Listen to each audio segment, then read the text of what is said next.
Pertolongan kita datang dari Allah Bapa, Sang Pencipta Halik, langit, dan bumi.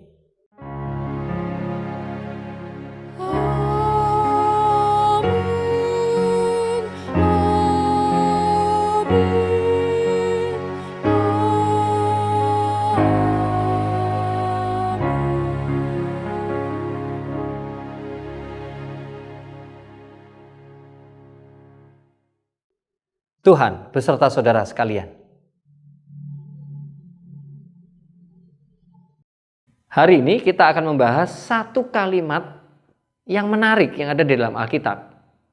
Bolehkah manusia menipu Allah? Rupanya topik ini seputar bagaimana bangsa Israel menggumuli tentang persembahan. Mari bersama-sama kita akan menggumulinya juga. Bapak Ibu yang dikasihi oleh Tuhan, marilah kita mengakui dosa dan pelanggaran kita. Mari kita berdoa. Ya Tuhan, ampuni kami jika dalam keseharian kami menyakiti orang-orang yang di sekitar kami. Ampuni kami jika kami tidak menghargai anugerah-Mu yang berupa kehidupan. Ampuni kami jika kami menjauh daripada-Mu ya Bapa. Inilah doa kami ya Tuhan. Kami serahkan di dalam nama Yesus Kristus, Sang Juru Selamat kami, Sang Penebus dosa kami. Amin. Terimalah berita pengampunan, berita anugerah pengampunan dari Tuhan, dari Mazmur 32 ayat 1 dan 2. Berbahagialah orang yang diampuni pelanggarannya, yang dosanya ditutupi. Berbahagialah manusia yang kesalahannya tidak diperhitungkan Tuhan dan yang tidak berjiwa penipu. Demikianlah berita anugerah dari Tuhan. Salam damai untuk kita semua.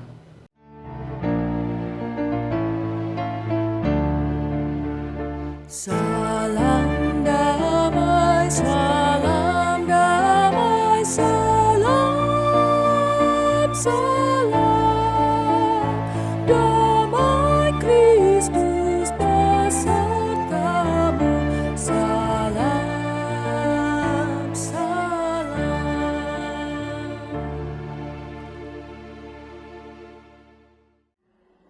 Mari kita satu hati dan kita mengarahkan hati kepada Tuhan. Tuhan, Kau pada hari ini akan berfirman kepada kami, akan memberikan tuntunan kepada kami, untuk kami masuk di dalam kehidupan bersama-Mu, semakin disegarkan, dikuatkan, dan semakin memaknai dan menemukan hal-hal yang sepatutnya menjadi bagian kami, terutama ketika Engkau telah melakukan bagian-Mu ya Tuhan di dalam kehidupan kami. Kami serahkan diri kami ke dalam tangan kuasa Roh Kudus. Amin. Saudara, bacaan hari ini nanti saudara bisa membaca sendiri dari Maleakhi 3 ayat 1 sampai 12 yang menjadi sentral dari pergumulan kita, yaitu di ayat 8. Bolehkah manusia menipu Allah?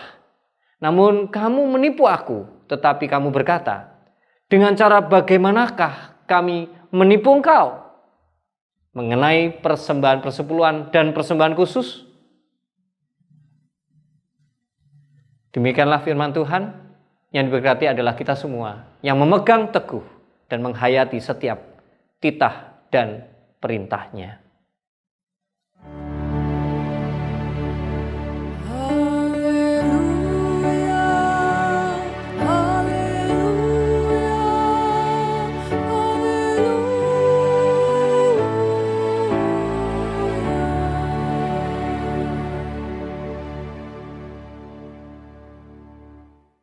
Ketika saya membacakan tanpa sengaja ya, ada seorang remaja yang mendengarkan rupanya, karena saya membaca di ayat ini, di ayat 8. Bolehkah manusia menipu Allah? Sesuai dengan tema kita hari ini.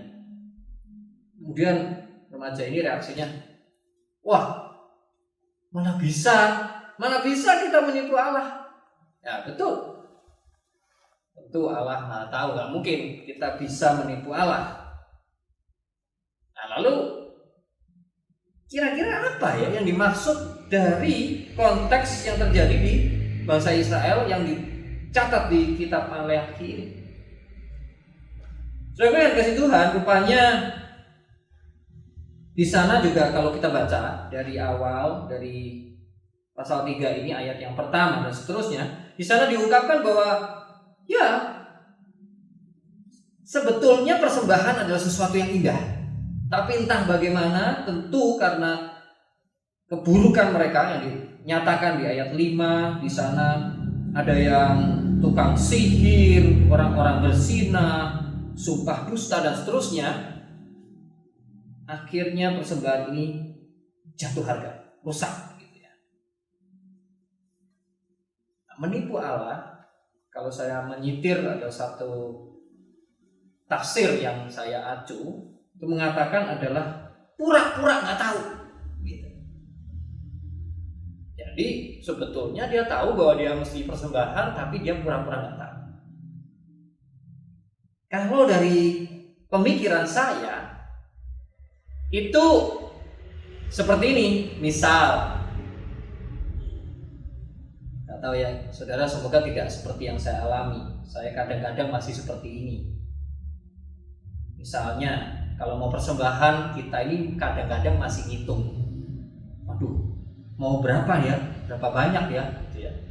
Kalau segini kebanyakan, kalau segini terlalu sedikit. Terus enaknya seberapa? Nah, gitu ya. Nah, sementara kalau kita misalnya mau ganti handphone, waduh, segitu mah beli aja gitu ya. Kita keluar aja, uang kita keluarin aja. Apalagi sekarang misalnya ada orang sakit, wah keluarin aja. Tapi kalau persembahan, nah kita masih hitung-hitung. Memang tidak secara sengaja kita ingin menipu Allah, tetapi yang dimaksud menipu Allah adalah ketidakjujuran hati kita atau di dalam motif kita untuk memberikan persembahan itu. Karena sesungguhnya persembahan ini, mengapa kok akhirnya menjadi jatuh harga, menjadi seperti ini? Rupanya bangsa Israel juga semakin renggang dengan Tuhan. Kalau mereka di dalam hubungan yang begitu baik, begitu ya sayang banget ya sama Tuhan, sayang gitu, tentu mereka tidak akan seperti ini. Ambil contoh, misalnya kalau kita beliin pasangan kita ya makanan, atau anak yang kita sayangi, atau mungkin orang tua kita ya, kita beli makanan, kita tahu, bahkan kadang-kadang kita nggak ngecek harganya, kita tahu ini kesukaannya, ya sudah kita belikan, udah bawa gitu ya. Tapi kalau kita sudah mulai nggak suka, coba tuh kalau kita mau jujur, mulai kan, gila nasi goreng aja 30.000, tapi gimana? Nah akhirnya munculnya adalah kewajiban.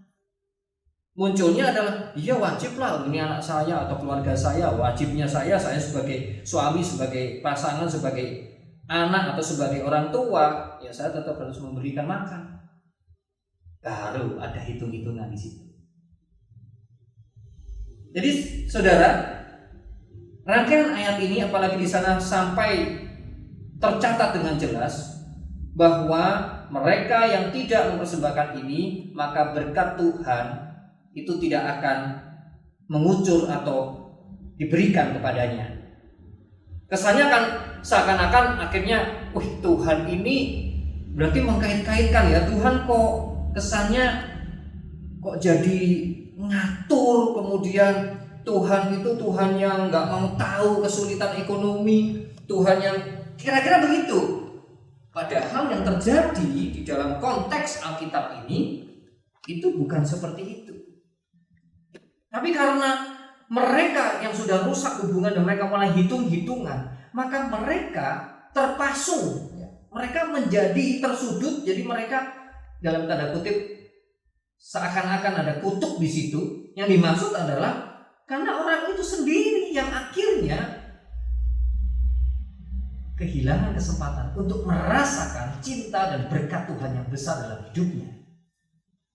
Karena cara dia berhubungan dengan Tuhan akhirnya terjebak pada kondisi yang renggang. Tidak ada keluasan hati. Ya ibarat keluarga begitu ya. Nanti mulai yang paling sakit ya di antara kita kalau mulai anak itu merasa aku disayangi kalau aku dikasih uang makin gede gitu. Ini kan pertanda bahwa yang seharusnya terjadi adalah cinta, adalah sebuah perhatian, quality time, akhirnya hanya diukur dari uang yang diberikan. Nah manusia kita menjadi terkutuk dalam tanda kutip ya seperti itu.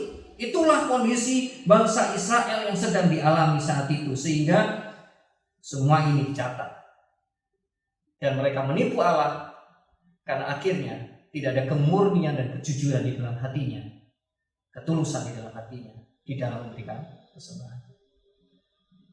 Itu di bagian pertama. Bagian kedua adalah persepuluhan ini sebenarnya apakah atau tentang apakah bentuknya dan sebagainya. Saudaraku, apakah Anda pernah berpikir kenapa angka 10? Kenapa dan sejak kapan dan seterusnya? Saudara, Alkitab kalau kita perhatikan sebetulnya di awal ketika bangsa ini dipimpin sejak zaman Abraham misalnya, sebenarnya bilangan-bilangan ini belum ada. Karena mereka memberikan dengan tulus, mereka menaikkan di dalam mezbah, mereka memberikan yang terbaik. That's it gitu. Namun berjalannya waktu, mereka mulai kehilangan itu dan mereka meminta patokan. Kira-kira berapa? Kemudian muncullah angka 10 itu. Dan melalui 10 ini orang dimaksudkan bukan ini harga mati 10, bukan itu. Tapi itu sebagai patokan. Karena saudara kalau kita memperhatikan, saya memperhatikan ya, pola persembahan jemaat itu sesungguhnya melampaui 10%. Mengapa tidak? Mereka karena kecuali kalau kita hanya mengukur dari uang, saudara. Padahal yang dimaksud di dalam Alkitab itu bukan melulu tentang harta. Memang harta menjadi bagian karena itu mencerminkan, tetapi tentu waktu, tenaga, pemikiran 10% saja, 1/10 saja dari apa yang kamu pikirkan, Kamu memikirkan tentang Tuhan, tentang misi gereja di dunia, pekabaran Injil, sukacita Bapa, dan seterusnya. Ide juga demikian, melayani Tuhan. Waktu juga demikian. Di dalam 12 jam misalnya kita beraktivitas sehari-hari, berapa jam yang kita berikan untuk melayani Tuhan, untuk berdoa, untuk menggumuli Alkitab, dan seterusnya. Jadi saudaraku, sebetulnya orang-orang yang mencintai Tuhan tentu sudah memberikan lebih dari itu. Ya.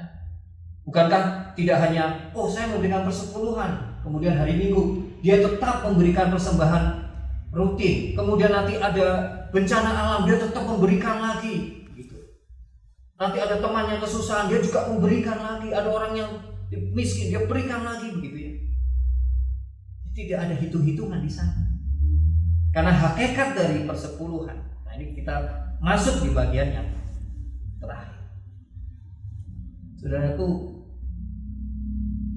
bagi kita yang mempunyai pengalaman-pengalaman hidup, bahwa kita menjadi saksi, kita mengalami langsung bahwa sebetulnya persepuluhan, persembahan, dan seterusnya ini adalah ungkapan yang luar biasa dari diri kita kepada sosok yang paling kita cintai, bahkan melebihi kita mencintai keluarga kita yang ada di dunia dan diri sendiri.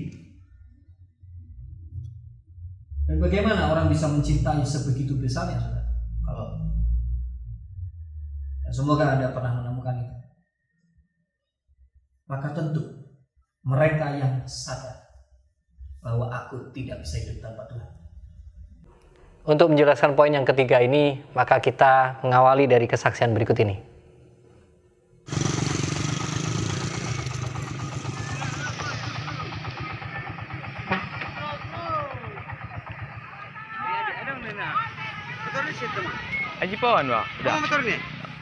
Nama saya Hendrik Sutikno Siboro. Saya menceritakan sebuah kejadian tanggal 13 Desember 2020. Saya dan keluarga mengalami kecelakaan dalam perjalanan dari Cianjur menuju ke Sumatera, ke kampung halaman saya. Pada saat itu, saya berjalan dengan keluarga saya menggunakan mobil dengan kecepatan 30 km sampai 40 km per jam. Di arah berlawanan datang sebuah mobil hitam Tough Rocky menghantam mobil saya dan juga yang ditumpangi saya dan keluarga saya. Pada saat itu kami melihat dengan jelas kejadian itu karena tidak ada satupun yang tertidur. Pada saat itu kami merasa, wah ini sudah akhir nih, udah akhir dari hidup kami. Sepertinya kami udah gak ada harapan hidup. Tetapi setelah kejadian, ternyata Tuhan masih memberikan kami kesempatan untuk hidup, walaupun saya dan saya mengalami retak di sini, orang tua saya mengalami patah kaki di sebelah kanan, baik ibu dan ayah. Tapi ternyata hal ini yang mengubahkan hidup kami. Tadinya hubungan saya dan juga keluarga, terutama dengan ayah, mengalami kerenggangan karena ada problem tertentu.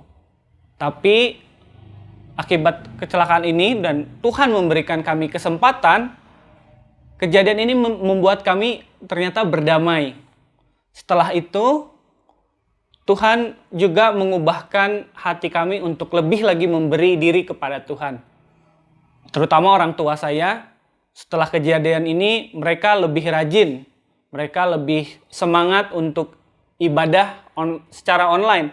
Walaupun dalam keadaan yang masih belum pulih betul karena kakinya masih dalam pemulihan pasca patah, masih belum bisa berjalan. Dan saya juga bersyukur sama Tuhan masih diberi kesempatan untuk melayani di gereja di GKI Bondowoso pada saat ini, dan juga masih diberi kesempatan untuk studi teologi. Ini hal yang membuat saya bersyukur bahwa Tuhan sudah memberi kami yang terbaik, sehingga saya rasa saya dan juga tentu orang tua saya juga merasa harus memberikan juga yang terbaik kepada Tuhan. Terima kasih. Bapak Ibu Saudara, dari apa yang baru saja kita dengar, kita menyaksikan sendiri bagaimana seseorang yang menghayati kasih Tuhan yang begitu luar biasa dalam hidupnya, berkat Tuhan yang begitu luar biasa dalam hidupnya, dan terjadi life change. Sehingga orang itu, kita bisa memberikan bahkan melampaui patokan minimum 10%. Ketika Tuhan sudah tidak pernah main hitung-hitungan dengan manusia. Karena kalau Tuhan main hitung-hitungan dengan kita, apa layaknya kita diberi?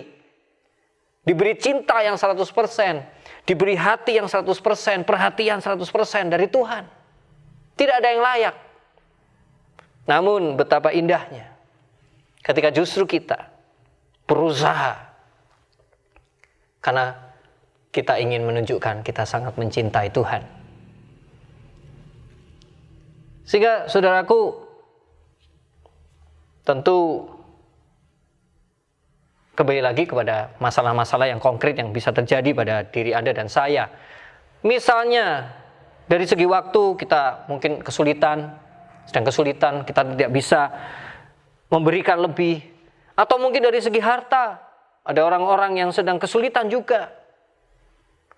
Maka saudara, bukan berarti kita kehilangan kesempatan untuk persepuluhan ini. Karena sesungguhnya yang dinantikan Tuhan adalah give all your heart. Berikan seluruh hatimu untuk Tuhan. 100% untuk Tuhan. Maka itu sudah melampaui. Bahkan tidak menutup kemungkinan. Jika dalam satu peristiwa yang pernah saya saksikan sendiri, ada orang-orang yang memberikan seluruhnya, bahkan literally, saudara, secara harafiah, adalah hartanya. Dan ini terjadi justru Alkitab menyaksikan pada seorang janda miskin yang memberikan seluruh hartanya. Jadi saudaraku, dari 3 poin ini, bahwa yang pertama-tama kita belajar dari bangsa Israel, bahwa mengapa mereka menipu Tuhan, pura-pura, dan akhirnya main hitung-hitungan dengan Tuhan. Karena rupanya hubungan mereka retak. Dan dalam kondisi retak mereka sulit melihat berkat Tuhan. Sehingga mereka pun akhirnya sulit meluapkan rasa syukur melalui persembahan dalam hidupnya. Persepuluhan sendiri bukan hanya terbatas di dalam hal harta. Tentu harta menjadi satu hal yang kalau kita jujur itu bisa terlihat di sana. Namun masih banyak hal lain. Dari waktu dan sebagainya, itu poin yang kedua.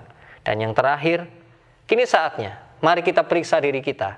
Apakah kita sudah dengan totalitas kita punya kerinduan, bahkan tanpa diminta? Betapa tidak. Karena banyak kita saksikan, orang yang sudah memberi lebih dalam kehidupannya. Karena dia memberikan seluruh hatinya. Kiranya Tuhan memberkati saudara sekalian. Amin.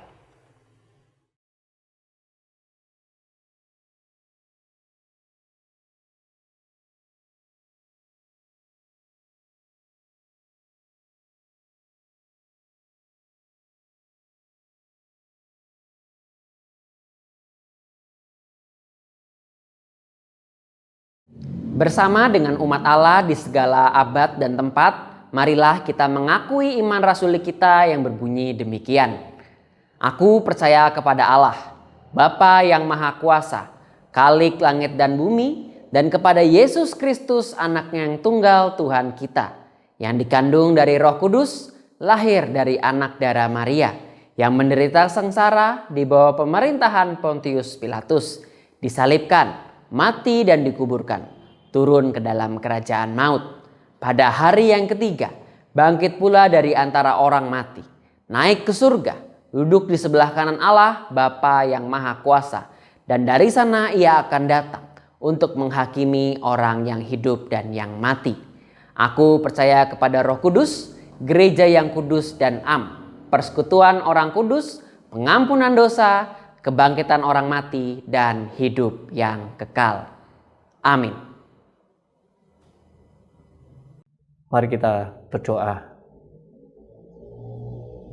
Ya Tuhan, kami hari ini sadar bahwa di antara kami, di antara jemaat Tuhan, banyak yang sedang lemah tubuh.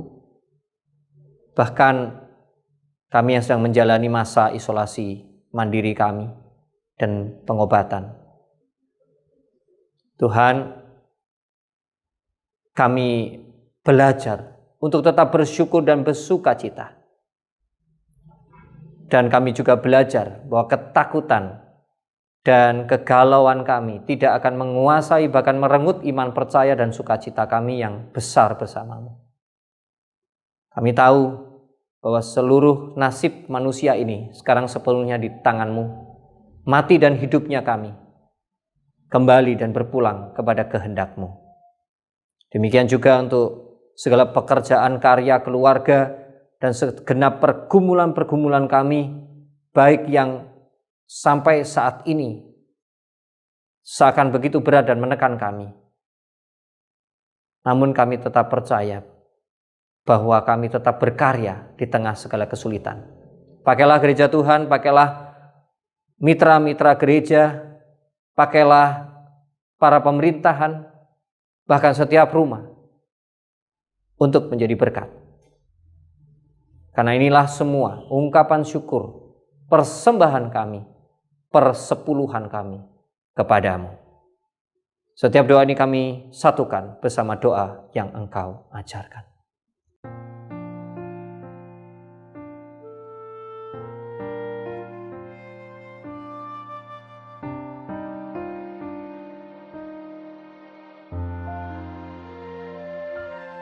Bapa kami yang ada di sorga, dikuduskanlah namamu, datanglah kerajaanmu, jadilah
sebab Engkau yang punya kerajaan serta kuasa dan kemuliaan sampai selama-lamanya.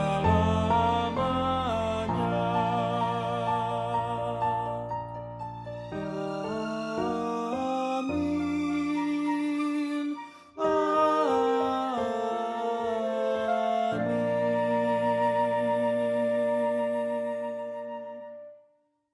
Jemaat yang dikasihi oleh Tuhan Yesus Kristus, kini tiba saatnya bagi kita untuk memberikan persembahan kepadanya. Firman Tuhan yang akan melengkapi kita pada hari ini diambil dari Maleakhi 3 ayat yang ke-10. Firman Tuhan berkata, "Bawalah seluruh persembahan persepuluhan itu ke dalam rumah perbendaharaan, supaya ada persediaan makanan di rumahku dan ujilah aku." Firman Tuhan semesta alam. Apakah aku tidak membukakan bagimu tingkap-tingkap langit dan mencurahkan berkat kepadamu sampai berkelimpahan? Mari jemaat Tuhan, kita akan memuji Tuhan dari NKB 199 bait yang pertama yang kedua dengan judul Sudahkah yang terbaik kuberikan.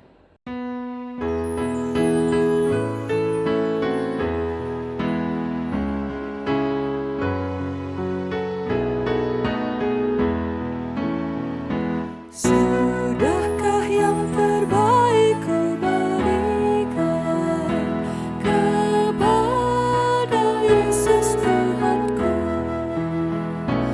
Besar pengorbanannya di Kalvari, diharapnya terbaik dariku. Berapa yang terhilang telah ku cari, dan ku lepaskan yang terbelenggu. Sudahkah yang terbaik ku berikan kepada Yesus Tuhanku?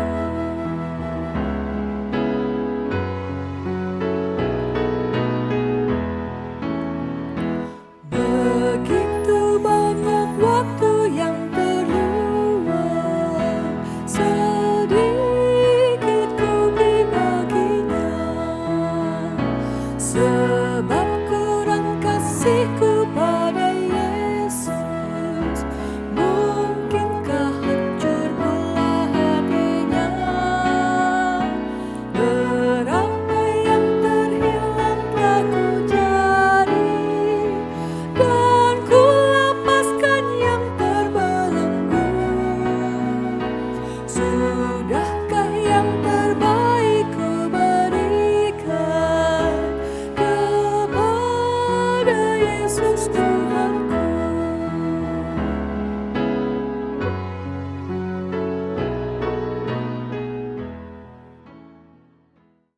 Bapak Ibu yang dikasihi oleh Tuhan, mari kita membawa persembahan kita ke hadirat Tuhan. Mari kita berdoa. Ya Tuhan, kami bersyukur Engkau memberi kami karunia berupa kehidupan. Kau juga memelihara hidup kami. Sehingga kami juga memberikan ungkapan syukur kami berupa materi. Ya Tuhan, kiranya apa yang kami persembahkan bisa dikelola dengan baik dan menjadi perpanjangan tangan-Mu untuk kerajaan-Mu ya Bapa di dalam dunia. Inilah doa dan permohonan kami yang kami serahkan di dalam nama Tuhan Yesus Kristus. Amin.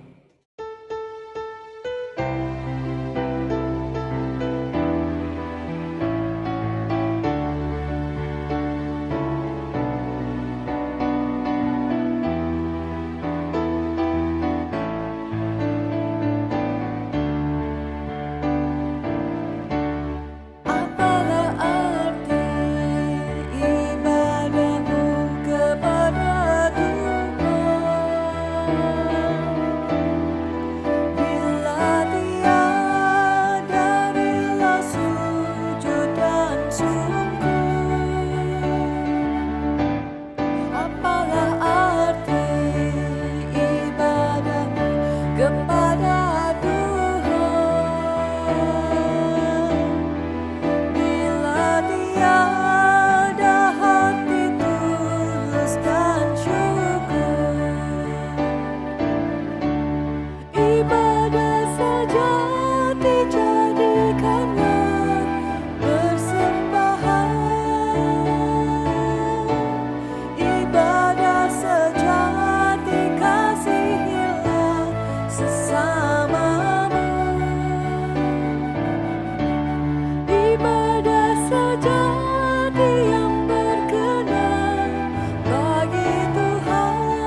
bagi Tuhan,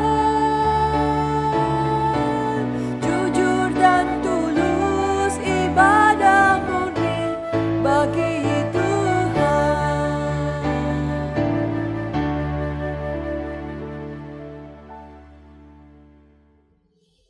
Allah sumber kehidupan dan pengharapan, Dia yang akan terus berjalan bersamamu, mengiringi setiap langkahmu melalui kasih-Nya, berkat-Nya, dan damai sejahtera hari ini sampai selama-lamanya.